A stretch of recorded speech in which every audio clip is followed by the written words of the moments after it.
আসসালামু আলাইকুম everyone. Welcome to my YouTube channel Vamtech 360। So ভিডিওটা শুরু হওয়ার পূর্বে আমার ইউটিউব চ্যানেলে সাবস্ক্রাইব করে ফেলবেন।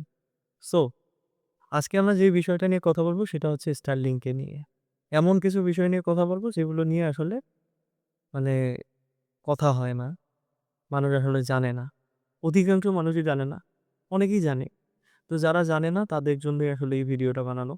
যেটা জানে না সেটা হচ্ছে এটার আপলোড স্পিডটা সম্পর্কে।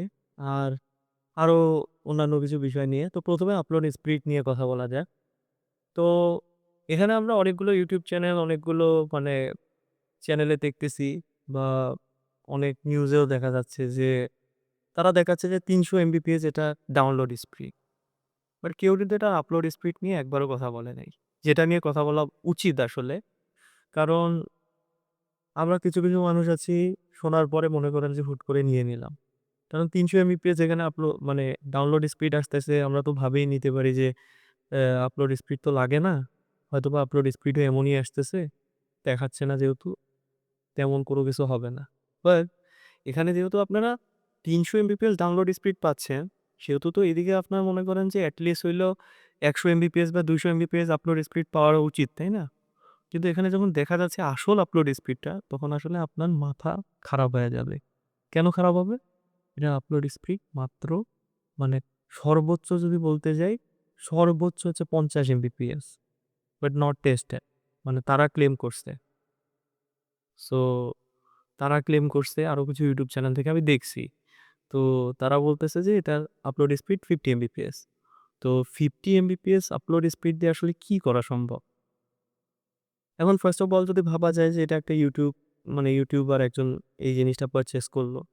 একটা ইউটিউবার পারচেজ করার পরে সে এটাকে প্রাইমারি ডিভাইস হিসেবে ইউজ করলো। এখন ইউটিউবার কি ডাউনলোড করবে নাকি আপলোড করবে? অ্যাকচুয়ালি তারা কিন্তু আপলোড করবে। তো এখানে যখন তারা এই স্পিডটা পাবে তখন কিন্তু তারা 100% ডিসঅ্যাপয়েন্টেড হয়ে যাবে। এটা তাদেরকে হইতেই হবে। কারণ মানে এই আপলোড স্পিডটা মানে খুবই কম। তারপরে যেই বিষয়টা নিয়ে কথা বলা উচিত সেটা হচ্ছে যে মানে গেমিং এর ক্ষেত্রে। যারা গেমিং করার জন্য এটা নিতে চাচ্ছেন, তাদের কনসার্ন এ একটা কথা বলতে চাই যে যখন আপনার একটা ডিভাইসের আপলোড স্পিড কম হবে, যখন আপনারা অনলাইনে হেভি গেমগুলো খেলবেন মানে মাল্টিপ্লেয়ার যে হেভি গেমগুলো আছে বা সার্ভারের থ্রুতে মনে করেন যে অনলাইন যে গেমগুলো আছে, এগুলা কিন্তু মনে করেন যে হিউজ লেভেলে আপনাদের মানে প্রবলেম ফেস করতে হবে। বাট তেমনটা প্রবলেম মানে এতগুলো টাকা খরচ করে যদি আপনার কেন আপনি প্রবলেম ফেস করবেন? ঠিক আছে না? আপনি ভাবছিলেন ডাউনলোড স্পিড হয়তোবা ভালো দেখে আমি এটা পারচেজ করতে পারি। বাট এখানে সবচেয়ে বড় যেটা সমস্যা সেটা হচ্ছে যে এটার আপলোড স্পিড খুবই খারাপ।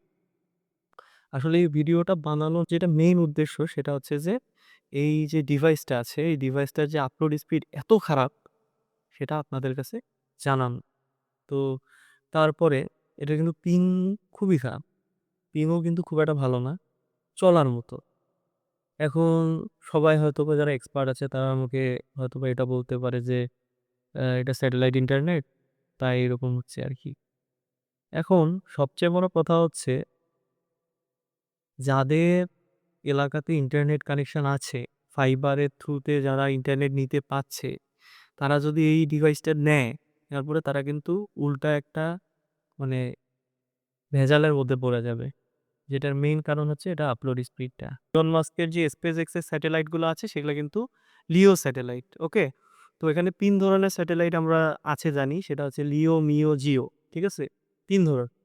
সো আপনি যদি এখন মানে অন্যান্য স্যাটেলাইটের থ্রুতে যে ইন্টারনেটগুলো কথা ভাবেন, সেক্ষেত্রে কিন্তু মনে করেন যে অনেক ভালো সার্ভিস তারা প্রোভাইড করতেছে।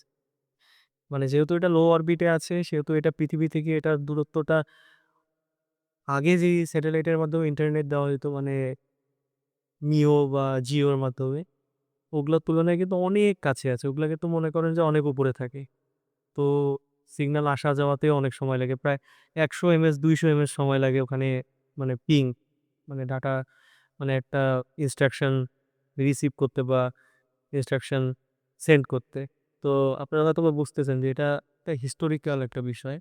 এইজন্য আসলে এত vibe. But unfortunately if you are talking about the upload speed, then কি বলবো আর? মানে বলার আর ভাষা নেই। মানে এটা ফুললি একটা ডিসঅ্যাপয়েন্টমেন্ট। আপলোড স্পিডটা সম্পূর্ণ একটা ডিসঅ্যাপয়েন্টমেন্ট।